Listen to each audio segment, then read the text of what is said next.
Well, hello, freedom seekers. We're here today to talk about dysfunctional norms that are commonly found in non-monogamy. And I want to talk a little bit about how norms come to being. And to start with, and norms really are about being judgmental. And we don't think that we're being judgmental, but you see, we have been so conditioned and taught that we have to have certain norms. And it's like, it's okay for people to live their life in these ways, but it's not okay to live their life in this way, because a norm is nothing more than the tools in which we use for a society and for individually for us to function as human beings, and there's all kinds of different tools, like there's screwdrivers and hammers and dental tools and miner tools and carpenter tools, and us in our personal lives, we have all kinds of tools as well. When we start trying to live a non-monogamous life, an ethically and consensually non-monogamous life, we are often dragging the tools with us from a monogamous world and a monogamous culture and society. And we don't even know that we do that.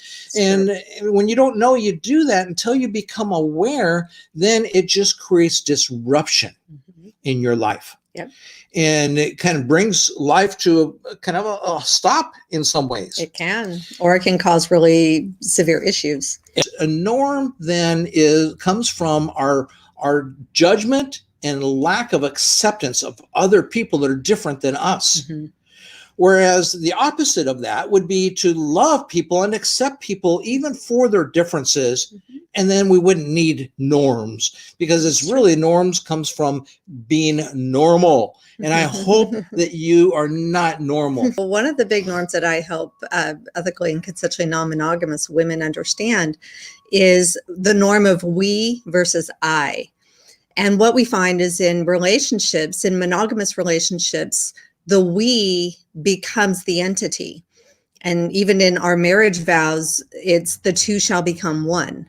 So you lose your identity, you lose your individuality in monogamous norms.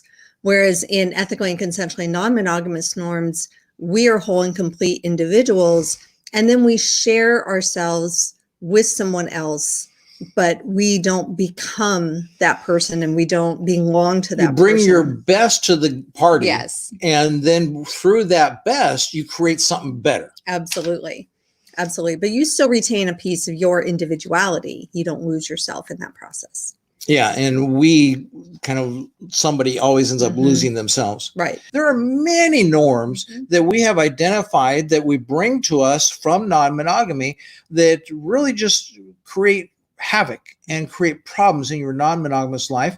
But since this is a short video, we run out of time, but go ahead and put in the description down below what some norms are that you think of yourself that cause you problems in your non-monogamous life, that come from your past life. That's just how things are.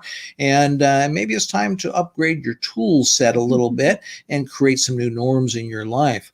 And so with that, then click on the link down there below in the descriptions. You can sign up for the newsletter and subscribe to the channel and like the video if you like the video, something that was said, and we'll catch you on the next time. See you soon.